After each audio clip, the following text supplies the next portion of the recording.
Hey, welcome back to Physical Science again. We're still in Module 11, but this time we're studying acceleration.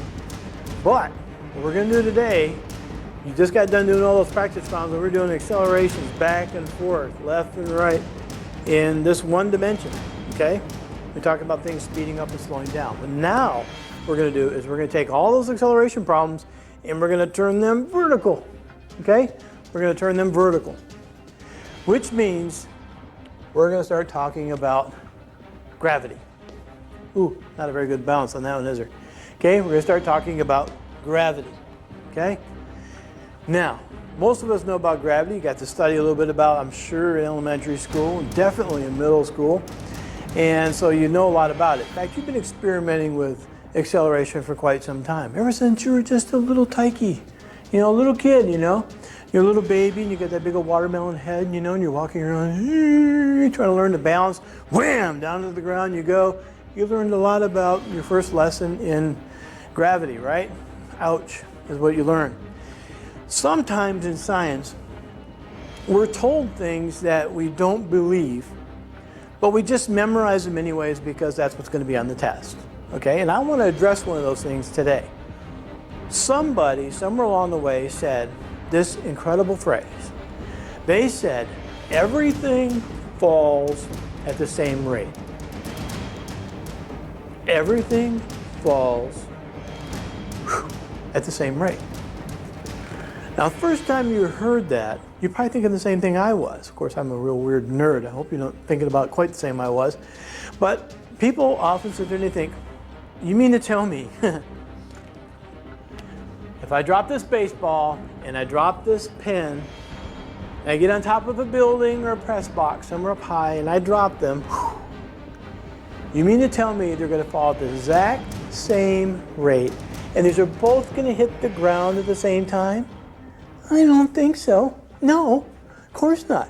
I don't care if you wrote it on the board. I don't care about in space. Okay? No, there's no way it could be doing that. But we memorize it so we can answer that question on the test, right? Well, today I want to show you why that is actually true.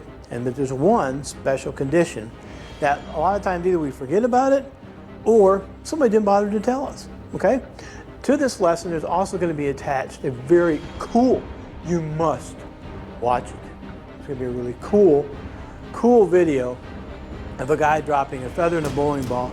And they put it in this gigantic vacuum chamber, and you just got to see it. I'm not going to spoil the surprise. You just got to see it, okay? All right, so my cheap little example here. You ready? We have a book, big book, okay? Got a big book here, okay?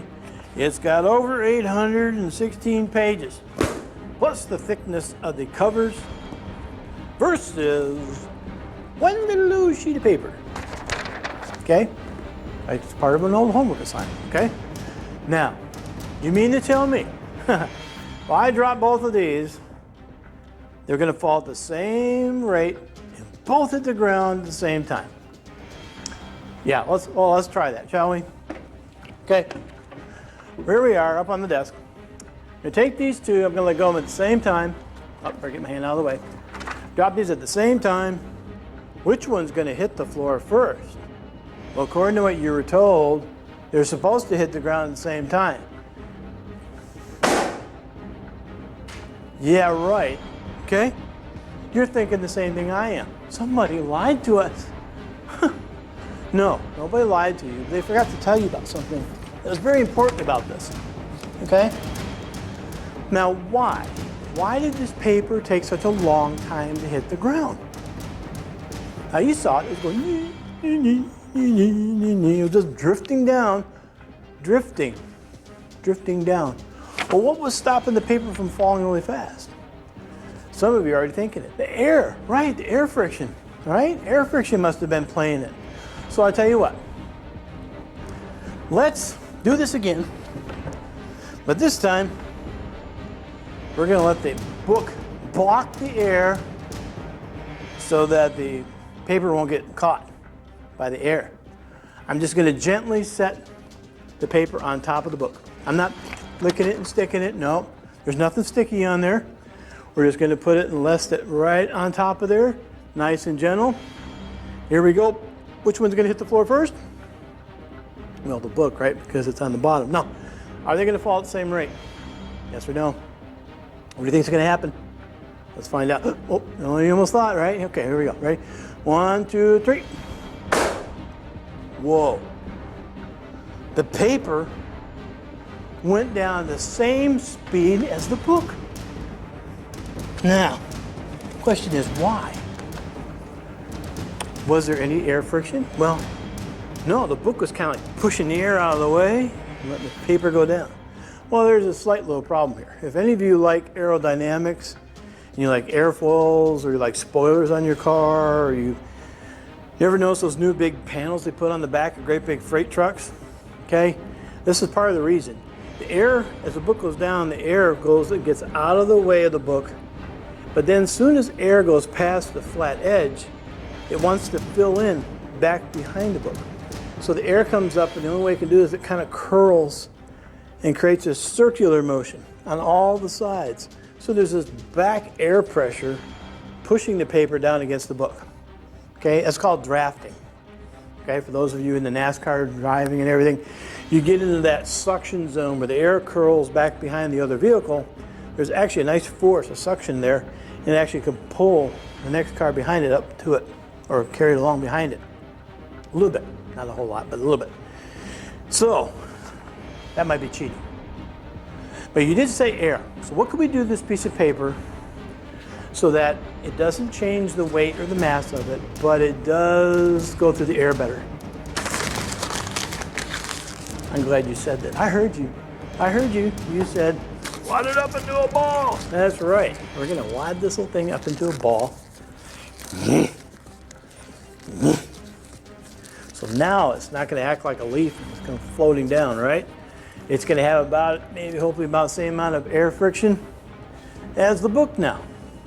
Now this is a lot lighter than this is, right? It's still the one sheet of paper. This is still probably equivalent of 900 to 1,000 sheets of paper.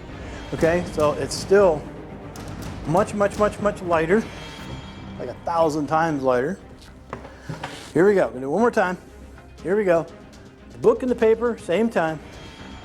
Here we go. Let's see if we're going to drop at the same time. Ready? 1, 2, 3. They both hit the ground at the same time. What do you think? So, was your science teacher right? Were they lying to us? No, they were not lying to us. Everything does fall at the same rate if we ignore air friction, okay? If we completely ignore air friction, then everything does fall at the same rate, okay? So the best place to do experiments like this, where you got no air friction, no atmosphere, we'd have to go to a planet that has no atmosphere, or a gigantic vacuum chamber, okay? And that's where that additional video is, and I want you to see that right about now. So, remember, all things do fall at the same rate if we ignore air friction. Make sure you write that down in your notes, okay?